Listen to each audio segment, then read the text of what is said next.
एक भी चीज वो कम दे देता तो आप उससे झगड़ा करने नहीं जा सकते थे, आप उससे लड़ने के लिए नहीं जाते। ये तो उसकी कृपा। सुपर्णखा कौन थी? रावण की, अरे जम के तो बोलो, बहन। अच्छी थी कि बुरी थी? जल्दी बोलो, है? बुरी थी। आप लोग बोल रहे हैं, हम नहीं कह रहे। अभी भी इतनी कथा सुनने के बाद में भी फिर वही बात आ गई। हम रोज कह रहे हैं किसी में बुरा देखो ही मत। फिर मंथरा बुरी क्यों दिखी तुमको? उसने तुम्हारा क्या बिगाड़ा? बोलो। वो आई थी करमाला क्या घूमने के लिए? अरे बोलो तो, आई नहीं आई ना? तो फिर उसने कुछ नहीं बिगाड़ा तो तुमने बुरा क्यों किया? बोलो जी जियो, बोलो। उसने जब तुम्हारा कुछ बिगाड़ा ही नहीं तो तुमने बुरा कैसे कह दिया? कैकई बुरी थी क्या कि अच्छी थी? जम क्या? तुम तो बड़ी जल्दी लुढ़क गए। अच्छी थी कि बुरी थी? अच्छी थी। मंथरा अच्छी थी। अब तुम सबको अच्छा क्या होगे पक्का? बस यही तो संत नामदेव जी महाराज भी तो ये कर रहे हैं, तुझ में रब दिखता है यारा मैं क्या करूं। हर एक में भगवान दिख रहा है, हर एक में पांडुरंगा दिख रहा है, हर एक में विट्ठल दिख रहा है। क्यों? क्योंकि नामदेव के भीतर विट्ठल समाया था, इसलिए दृष्टि में विट्ठल ही नजर आता था। उसी तरह बस करमला वालों, आपको एक चीज आपकी दृष्टि में आ जाए, आपके हृदय में कुछ अच्छा बैठ जाए, तो आपको पड़ोसन अड़ोसन धड़ोसन बेटा बहू माता पिता पुत्र जो भी हैं घर में सब अच्छे दिखने लगे। फिर वो भले मंथरा क्यों ना हो, वो अच्छी थी। तो कैसी थी मंथरा? अच्छी थी, बहुत बढ़िया। ना मंथरा बुरी थी, ना कैकई बुरी थी, ना सुपर्णखा बुरी थी। बुरा इस दृष्टि का भेद था जो हम दृष्टि से बुरा देख रहे। सुपर्णखा जैसी तो दुनिया में भगवान ने ऐसी स्त्री नहीं पैदा करी दूसरी।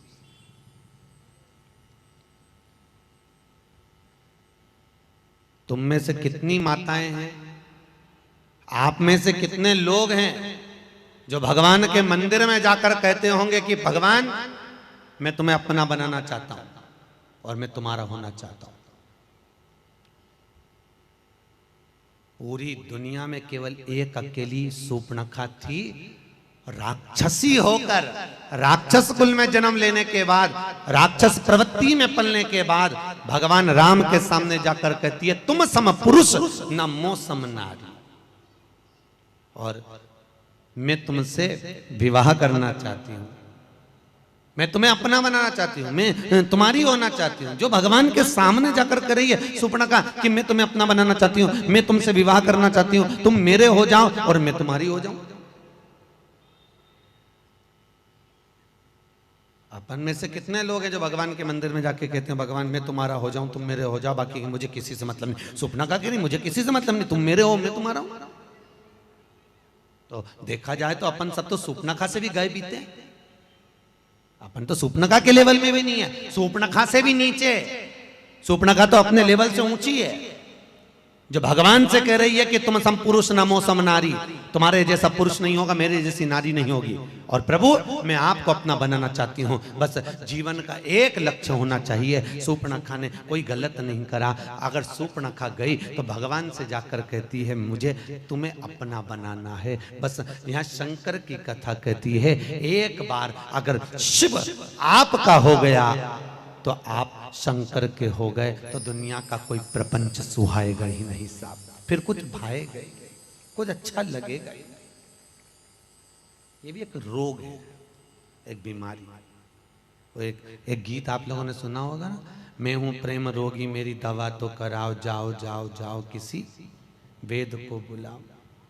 उसी तरह जो भगवान की भक्ति में डूब गया, जो भगवान के भजन में डूब गया, जो भगवान के स्मरण में डूब गया, जो सत्संग में डूब गया, जो शिव महापुराण की कथा में डूब गया, जो सत्संग में आकर बैठ गया, भगवान की भक्ति में आकर बैठ गया, जो संसार को त्याग कर भगवत चरणारविंद में जो आकर बैठ जाता है, भक्ति उसके अंदर जो सराबोर हो जाती है, तो वो एक रोग है, एक बीमारी है। उस रोग को हटाया नहीं जा सकता। वो रोग अगर एक बार लग गया तो फिर उसका अगर कोई डॉक्टर होगा तो वो भगवान ही होगा। कहते हैं ना, सताओ ना हमें लोगों, हमें दिल की बीमारी है, हमारा वेद दुनिया में वो बांके बिहारी है। ये एक रोग है, भगवान की भक्ति का रोग, शरणागति का। बचपन, जवानी, अधेड़ी और बुढ़ापा, कितनी अवस्था है? जम के बोलो जरा। 4। बचपन भगवान को दे दो, बचपन में भगवान के आगे झुक जाओ, ना बने तो जवानी में परमात्मा के आगे झुक जाओ। जवानी तक भी नहीं झुक पाए तो अधेड़ी में भगवान के आगे झुकना सीख जाओ, और अधेड़ी तक नहीं झुके तो बुढ़ापे में भगवान ऐसा झुकाता है कि कमर की हड्डी तोड़ के हाथ में डंडा पकड़ा देता है। फिर दुनिया के आगे झुक के चलना पड़ता है। अगर वो झुकाएगा तो महंगा पड़ जाएगा, इसलिए झुको, तुम्हारा झुकना जरूरी। पहले तो साष्टांग दंडवत होता था, देखा है? अरे बोलो तो सही, साष्टांग सीधा। अब धीरे धीरे वो बंद होके घुटना टेक के पढ़ने लगे। अब वो भी, अरे बोलो तो बंद। अब घुटने की जगह यहां से पढ़े,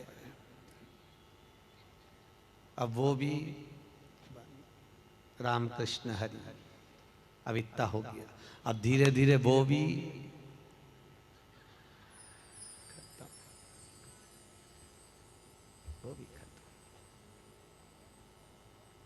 पहले अगर कोई मिलता था तो गले लगते थे। सही है कि गलत है? इसने, क्योंकि हम 2 शरीर हैं और एक प्राण है, गले लगने का मतलब ये होता है। आज के जमाने में गले लगता कोई? हाथ मिलाता है। हाथ मिलाने का मतलब क्या होता है? तू मेरे से एक हाथ की दूरी बनाकर चलना, मैं कभी भी तेरे साथ चोट कर सकता हूं, मैं कभी भी तुझे घाटा दे सकता हूं, एक हाथ की दूरी होगी।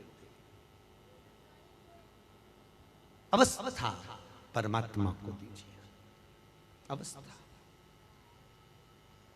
कितनी अवस्था आपकी है? आप ये ना सोचे कि अभी मेरी जवानी है, अभी मेरा बचपन है, अभी मेरी अधेड़ी है, अभी मेरा जीवन कहां। कहते हैं ना, भजन करो भरी जवानी में, बुढ़ापा किसने देखा है। क्या विचार है? अरे बोलो तो, भजन करो भरी जवानी में, बुढ़ापा किसने देखा है। बुढ़ापे में आंखें फूटेगी, बुढ़ापे में अंधे हो जाओगे, दरस तुम कर नहीं पाओगे। दरस कर भरी, अरे बोलो, दरस कर भरी जवानी में, बुढ़ापा किसने देखा है। दरस कर भरी जवानी में, बुढ़ापा किसने देखा है। दरस कर भरी बुढ़ापा, दरस कर भरी जवानी में, बुढ़ापा किसने देखा है। दरस कर बुढ़ापा किसने देखा है। बुढ़ापा किसने देखा है। बुढ़ापा किसने देखा है। बुढ़ापा किसने देखा है। बुढ़ापा किसने देखा है। बुढ़ापा हेलो किसने देखा है। बुढ़ापा किसने देखा है, बुढ़ापा किसने देखा है, बुढ़ापा किसने देखा है। भजन। राधे राधे, माइक सेट करो दोनों हाथों से। भजन कर भरी जवानी में बुढ़ापा किसने देखा है, भजन कर भरी जवानी में बुढ़ापा किसने देखा है। भजन कर भरी जवानी में बुढ़ापा किसने देखा है, भजन कर भरी जवानी में बुढ़ापा किसने देखा है। जय हो। हेलो।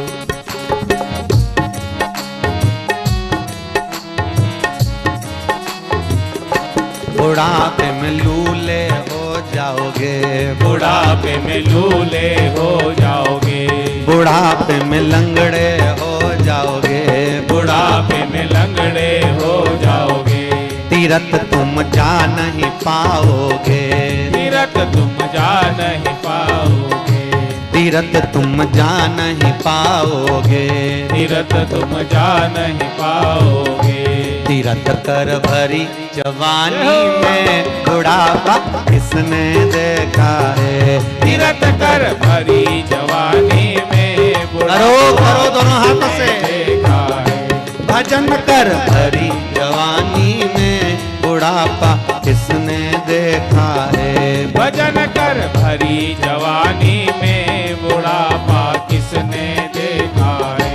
हेलो।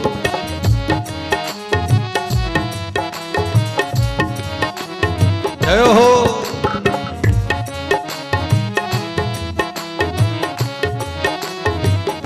बुढ़ापे में बेरे हो जाओगे, बुढ़ापे में बहरे हो जाओगे, कथा तुम सुन नहीं पाओगे, कथा तुम सुन नहीं पाओगे।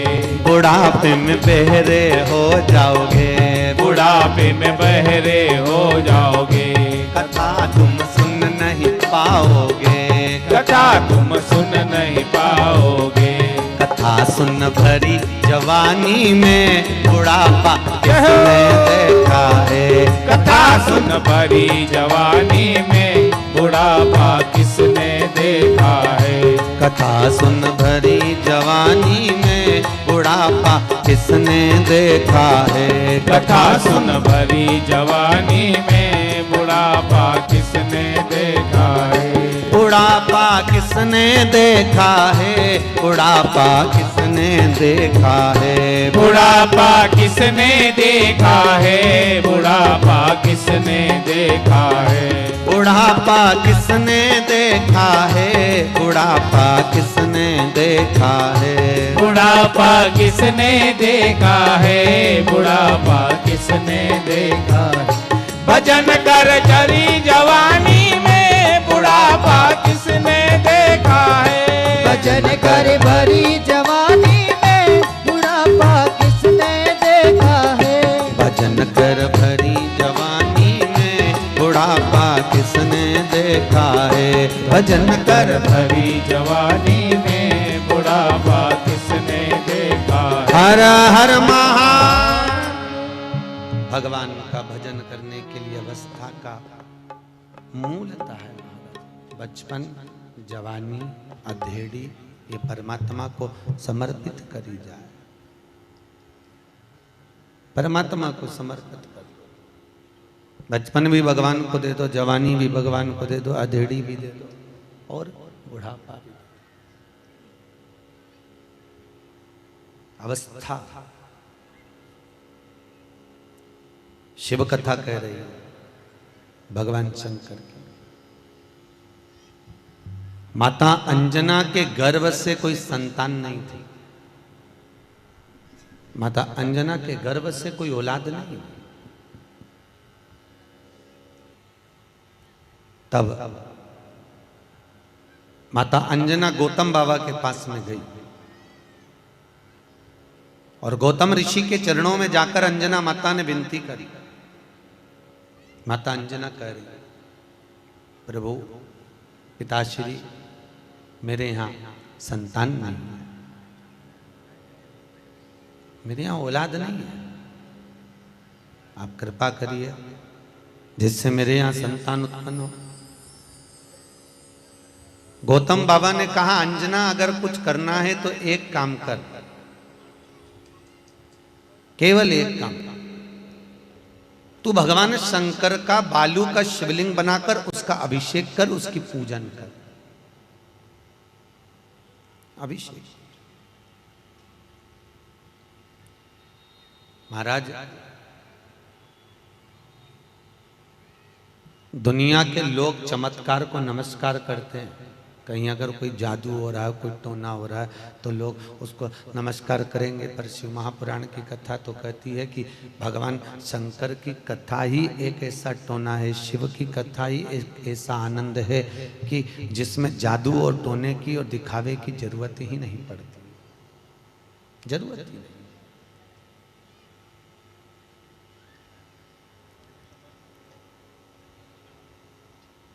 सत्य बोलना।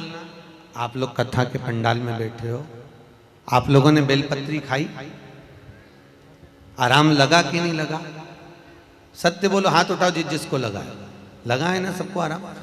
बेलपत्री खाने के बाद तुम रोज बेचैन होकर सोती थी, रोज चिंता युक्त सोती थी, रोज टेंशन रहता था। पर 7 दिन अगर तुमने रोज बेलपत्र खाई है तो शरीर में कष्ट भी कम होगा और चिंता टेंशन भी कम होता है। ये शिव कथा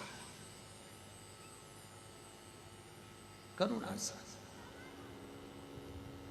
यहां किसी ने आपको कोई औषधि नहीं दी है, यहां पर किसी ने आपको कोई दवाई या इंजेक्शन या गोली नहीं दी है। आपको तो केवल भगवान शंकर की इस पोथी की बेलपत्र आपको प्राप्त हुई और आपने उसको ग्रहण किया, आपने उसको पाया।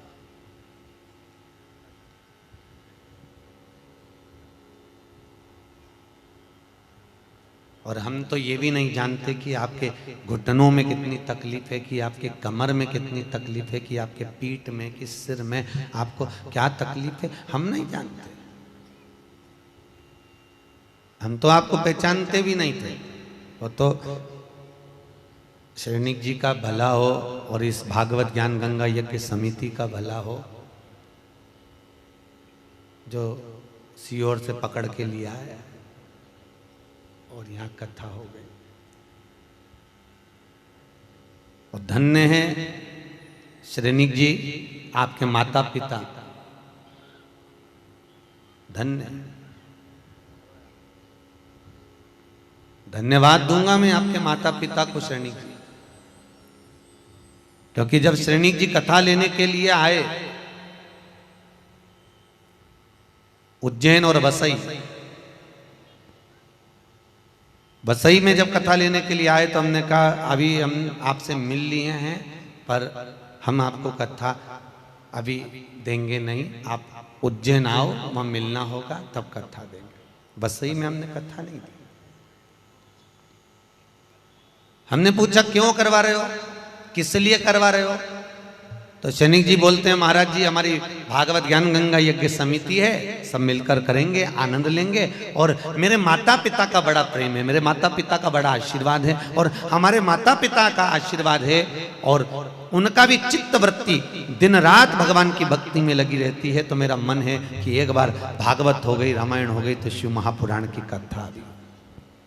हमने सैनिक जी से कहा अब कथा आप नहीं करवा रहे हो, अब कथा करवा रहे हैं आपके माता पिता। अब मुख्य मनोरथी, मुख्य यजमान का अगर पद लेंगे तो वो लेंगे माता पिता।